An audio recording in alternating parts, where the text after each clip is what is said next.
Hi children, welcome back to our social class. So now we shall continue with our chapter National Movement. Okay. So the first title is Freedom is a Birthright.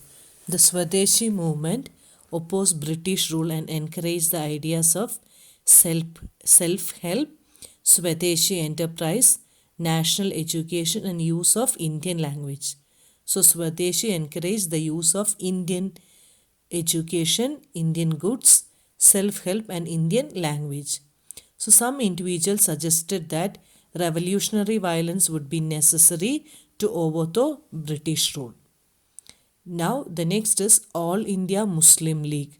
It was founded by a group of Muslim landlords and Nawabs, okay, at Dhaka in 1906. So All India Muslim League was founded in 1906 and it supported the partition of Bengal. The league decided separate electorates for Muslims, a demand concerned by the government in 1909. So they demanded for separate electorates for Muslims in 1909 and the Congress split in 1907. So which year the Congress split? 1907. So after the split, the Congress came to be dominated by the moderates, with Tilak's followers functioning from outside. So moderates started ruling. The two groups reunited in 1915 December. Okay, so the moderates and extremes joined together in 1915. The Congress and the Muslim League signed the Lucknow Pact and decided to work together for representative government in the country. So in which pact they signed, the Congress and Muslim League signed, it is the Lucknow Pact. Okay, so to work for representative government in the country. Now the next topic is the growth of mass nationalism. So after 1919, the struggle against British rule gradually became a mass movement. Okay, so after 1919, the freedom fighting, okay, became a mass movement. It involved peasants, tribal, students and women in large numbers and occasionally factory workers as well. Okay, so all these people started participating. After the First World War, India's economy and political situation got altered, which led to a huge rise in the defense expenditure of the government of India. So after First World War, there was a huge rise in defense expenditure. Taxes on individual incomes and business profits were increased. Okay, so the taxes were increased.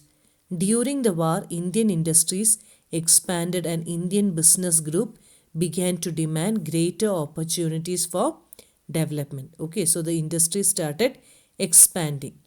The war also demanded expansion of the British army. So there was also an expansion of British army.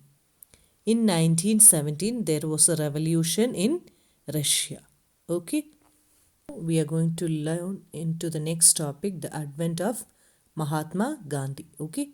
So Mahatma Gandhi emerged as a mass leader. He arrived in India in 1915 from South Africa. Okay. So 1915 he came from South Africa. Gandhi led Indians in non-violent marches against racist restriction.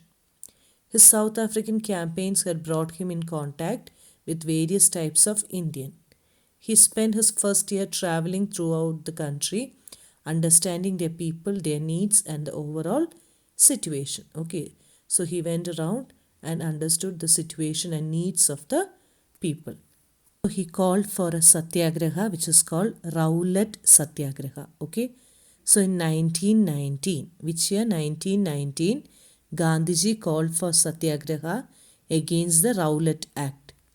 So the act was taken away. Okay, what was the act? The fundamental rights such as freedom of expression and strengthened police power. Okay, it took away the freedom of expression and it strengthened the police power. So Gandhiji and people of India observed 6th April 1919 as a day of non-violent opposition to this act. Satyagraha Sabhas were set up to launch the movement. Okay. In April 1919, there were a number of demonstrations and hartals in the country. Okay. So there were demonstrations and hartal, and the government used brutal measures to suppress them. The Jallianwala Bagh atrocities, okay, inflicted by General Dyer in Amritsar on Baisakhi Day, that is on 13th April, were a part of this repression. Okay, the Jallianwala Bagh massacre happened during 13th May. On a Baisakhi Day, it was done by General Dyer. Okay, so during the Rowlatt Satyagraha, the participants ensured that Hindus and Muslims were united against British rule. Mahatma Gandhi saw India as a land of all the people who lived in the country, Hindus, Muslims, and those of other religion. So he said all are equal. There is no differentiation based on the religion. Okay, is it clear? Now, the next one is Khilafat agitation and the non-cooperation movement. So, in 1920, the British imposed a harsh treaty on the Turkish Sultan or Khalifa. Okay, so the Turkish Sultan is otherwise called Khalifa. The leaders of the Khilafat agitation were Muhammad Ali and Shaukat Ali. Who were the leaders? Muhammad Ali and Shaukat Ali. They initiated a full-fledged non-cooperation movement. So Gandhiji supported their movement and urged the Congress to campaign against Jallianwala Bagh massacre. So the Khilafat wrong and demanded Swaraj. Okay, he said the Khilafat was wrong and demanded for Swaraj. The non-cooperation movement gained momentum through 1921 and 22. Okay, so during 1921-22, non-cooperation movement. British titles were surrendered and boycotted the legislature. So the British titles, whatever they gave to our Indians, they surrendered it back. The import of foreign cloth fell drastically between 1920 and 22. Okay, and large parts of the country were on the brink of a formidable revolt. Is it clear? So that's all for today. Thank you.